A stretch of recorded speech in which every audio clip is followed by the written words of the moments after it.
Serial Anupama में दिग्विजय अनुपमा को गले लगाता हुआ नजर आएगा। जी हाँ, यहाँ पर जहाँ दिग्विजय ने अनुपमा को साफ साफ अल्टीमेटम दे दिया था कि आप अब इस घर से चली जाइए, क्योंकि जब से आप आई हैं हमारे घर में सिर्फ परेशानियां ही परेशानियां आ रही हैं। मैं अब और परेशानियों का सामना करने के लिए बिल्कुल भी सक्षम नहीं हूँ। जिसके बाद अनुपमा कहती है कि मैं चली जाऊँगी, लेकिन इस छोटी सी बच्ची को आप घर से बाहर मत निकालिए। वेल, यहाँ पर अनुपमा घर से बाहर रहती है, जिसके वजह से अनुपमा की तबीयत खराब हो जाती है और ये चीज़ दिग्विजय बिल्कुल भी बर्दाश्त नहीं कर पाता कि उसकी वजह से किसी इंसान को तकलीफ हो। यहाँ पर वो कहता है अनुपमा से कि आप घर के अंदर आ सकती हैं, लेकिन अब बहुत हो चुका है, आप जल्द से जल्द अपना इंतज़ाम कर लीजिए और जल्द से जल्द यहाँ से चली जाइए।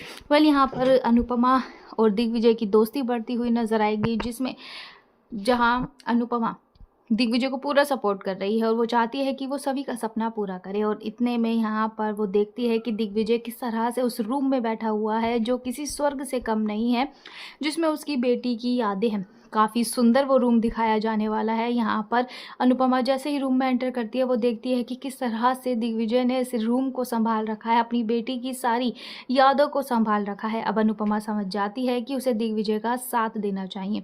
वो दिग्विजय से कहती है कि आप अपनी बेटी के सपनों को क्यों पूरा नहीं करते हैं। मैं जानती हूँ आपकी बेटी इस दुनिया में नहीं है, लेकिन आपने तो उसके सपनों को भी मार डाला, जो कि गलत है।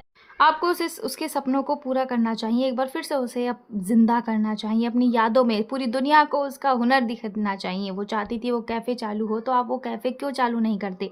जिसके बाद अब दिग्विजय को ये बात समझ आ जाती है और वो अनुपमा का साथ देता है। दोनों मिलकर उस कैफ़े की शुरुआत करते हैं, लेकिन ये बात जैसे ही पॉल को पता चलती है, वो फिर से भड़क जाता है, क्योंकि उसे लगता है उसके इलाके में आखिरकार कोई दूसरा शख्स कैसे घुस सकता है, जिसमें अनुपमा से वो शुरुआत से ही नफरत करता है। वेल, सीरियल में आया ये ट्विस्ट आपको कैसा लगा, कमेंट सेक्शन में अपनी राय ज़रूर से ज़रूर दीजिएगा।